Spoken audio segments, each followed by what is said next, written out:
জন্মাষ্টমীর দিন সকালবেলাতে একেবারে স্নান করে নিলাম।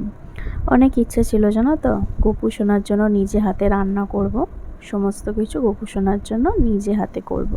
কিন্তু শরীরটা খারাপ হওয়ার কারণে আমি আর কিছুই করতে পারলাম না।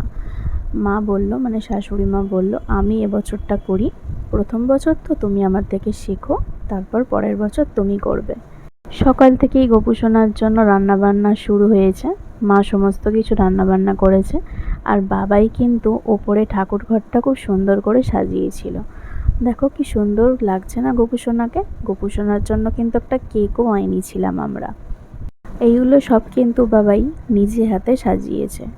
তারপরেই চলে এলাম নিচে, দেখলাম বাবাই এখানে লুচি ভাজছে, আর মা ওখানে ময়দা মেখে লুচি বেলে দিচ্ছিল। আমিও কিন্তু একটা দুটো লুচি বেলিছি। তারপরে একটু শাড়ি পরে রেডি হয়ে নিলাম। বাড়িতে পুজো বলে কথা, একটু শাড়ি না পরলে হয়? এই যে দেখো পুজো আরম্ভ হয়ে গেছে। আমরা সবাই কিন্তু বাইরে বসে বসে পুজো দেখছিলাম। সেদিন কিন্তু খুবই গরম ছিল। সেদিন জানো তো একটুকু বৃষ্টি হয়নি, অথচ বৃষ্টি কিন্তু প্রতিবারই হয়। এই যে আমি এখানে বসে আছি, মা একটু দাঁড়িয়েছিল, আর বাবাই কিন্তু ধুনো জ্বালাচ্ছিল। এই যে আরতি শুরু হয়ে গেছে। এই ঠাকুর পুজোর সময় আরতি দেখতে কিন্তু বেশ ভালো লাগে।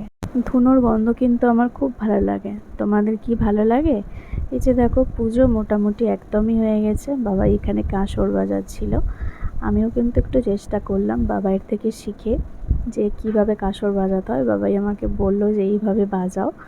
কাঁসর বাজাতেও কিন্তু বেশ লাগছিল।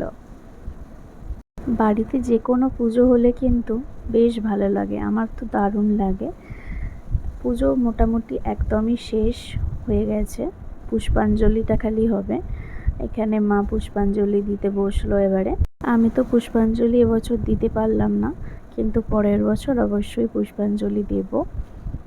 একদমই পুজো কমপ্লিট হয়ে গেছে। এখন মা ঠাকুরমশাইকে একটু প্রসাদ খেতে দেবে আর কি। দেখো এখানে কিন্তু আলুর দম, ভাজাভুজি, চাটনি, সুজি, সিমইয়ের পায়েস গোপু সোনাকে ভোগ নিবেদন করেছে। আর আমাদের গোপু সোনার জন্য এই কিউট কেকটা আমরা অর্ডার করেছিলাম। ভিডিওটা কেমন লাগলো জানিও কিন্তু।